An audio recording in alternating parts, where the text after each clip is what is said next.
Greetings, Your Majesties. Welcome back to the channel. Thank you so much for always returning. Trust you and yours are well, and you are loving yourself and others like always. Many thanks to all of you for the support you give to the channel. Thank you so much to our channel members, to our anonymous supporters, to all of you my esteemed subscribers. You are loved, celebrated, and appreciated. So Africans were in America before Europeans, before Columbus.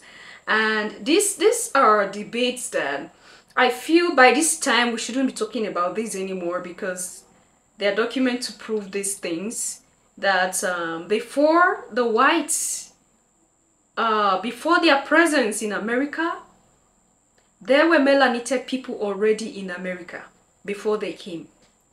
Now, you know, there was a time we were talking about this. I think I brought something like this up some months ago, where we discussed about Africans in America before Columbus came, because even in his diary it was written there that he saw melanated people in America. He saw America was never barren without people.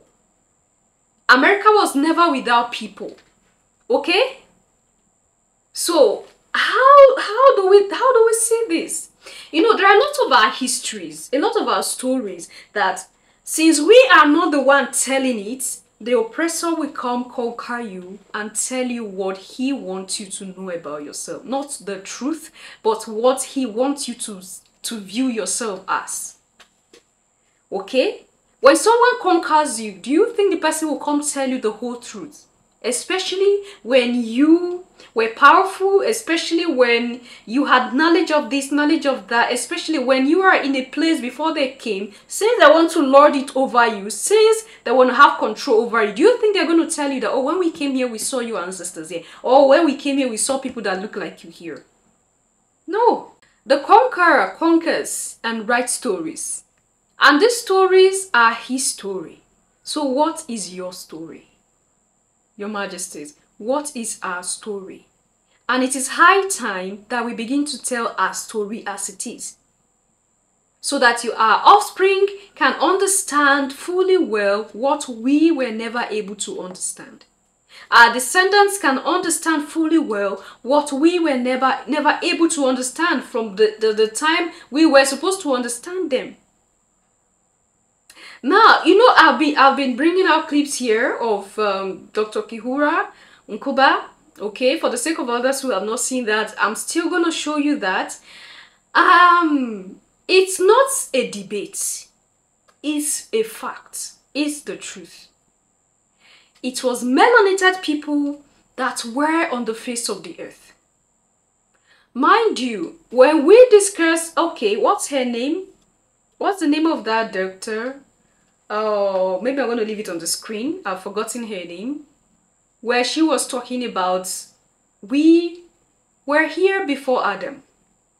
If we were here before Adam, then we were here before the white people. I'm sorry, I have to say this. Your Majesties, it's not looking down on any race. History shows that there were a group of people, or there are a group of people who are somewhat like the majority, or who are somewhat like those who are superior in the world today, that had only existed roughly 6,000 years ago. That wasn't you. That wasn't you. I remember again we talked about the ghost DNA. Why was it called the ghost DNA? It was called the ghost DNA because they couldn't trace it back. It's far beyond their understanding. And so they ended up calling it the ghost DNA. And who are those with the ghost DNA? The melanated people. That shows you, or that tells you that we have been in this world long enough. We have roamed around this world long enough. I keep saying it. Migration. The melanated people move the length and breadth of this world. And I've said it before, and I'm going to say it again, that we are indigenous to the earth. Not just to a place, not just to a region. Because our ancestors were in this world, roamed around this world for eons of years ago. Your Majesties, the world didn't just start some thousands of years ago. The world have existed long enough. What do you do with all of this written literature and history that says that Abubakar II of Mali sent 200 ships to the west? One came back and said they were afraid that the others disappeared. And then to have Balboa find this village that looks just like Mali, where he was, what do you do with this information? You ignore it. You ignore it. Why? To preserve the myth of white superiority. That's what our whole educational process is devoted to. What do you do with this whole history? This is a written history, my dear. Written. I'm not talking about hearsay. I'm not talking about a griot said this. I'm not talking about something handed down from one generation to the other through voice. I'm talking about written history of the Egyptians. What do you do with this? You ignore it. For white people, they're not comfortable for them to talk about the possibility that Africans were here before the Europeans.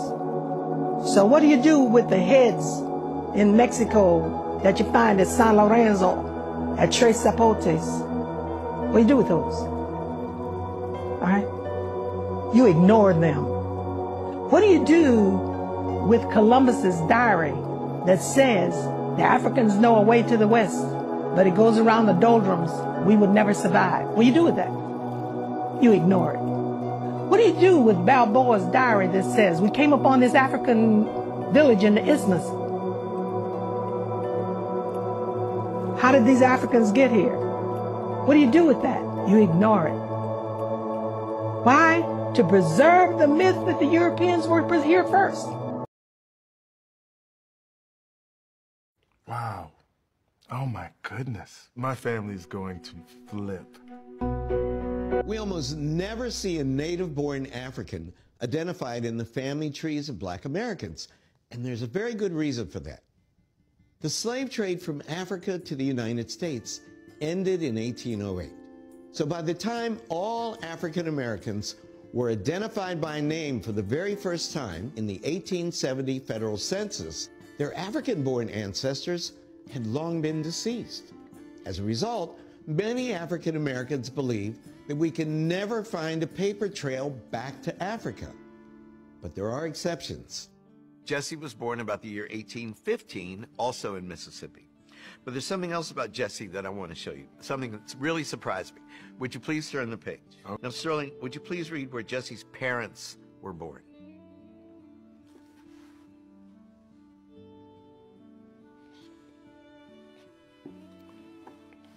Birthplace of father, Africa. Birthplace of mother, Africa. Combing through that magical 1870 census, we found Sterling K. Brown's fourth great grandfather, a man named Jesse Allen. And we discovered that his parents had actually been born in Africa. And as for facts, we always ignore. We always ignore, oh no, it doesn't matter. Is it fear? Or if we start propagating this, maybe something might happen. To promote the lie of white supremacy, we ignore our own stories. Just take a look at us. The melanated people are the only race in the world that don't even know who they are. We don't know who we are. But they know who we are. And they're trying their best to keep putting us in the situation we are in, because we are the ones that choose to be where we are. We are the ones that are refusing to take up our mantle, to take up our position. We are the ones that deliberately or decided to throw away our inheritance. We don't know who we are. And that's why we keep propagating this whole lie of white supremacy. And that's why you see an African man, a melanated man, running to Israel for pilgrimage. You saw that woman, the way she was crying her eyes out. I hope most of you watched that video. She was really, really crying in the wrong place, if I may say. Why are we putting ourselves in this situation? Why are we putting ourselves in what we are in? Sometimes we have to take a pause. Pause and think. It's unfortunate that most of the times we don't even pause and think. We are okay with the system. Let's just keep going. And they know fully well, they know how to get us, they know how to divide us, they know how to busy our minds so we don't even bother thinking about things that we need to think about. We are struggling over things that are not important. And they go behind closed doors, they laugh at us and say, look at them. It's unfortunate, Your Majesties. What do you think? Leave your thoughts and opinion there at the section, and I'll see you in my next one. Until then, love yourself, love others, stay safe, stay positive, always, Your Majesties. Bye for now.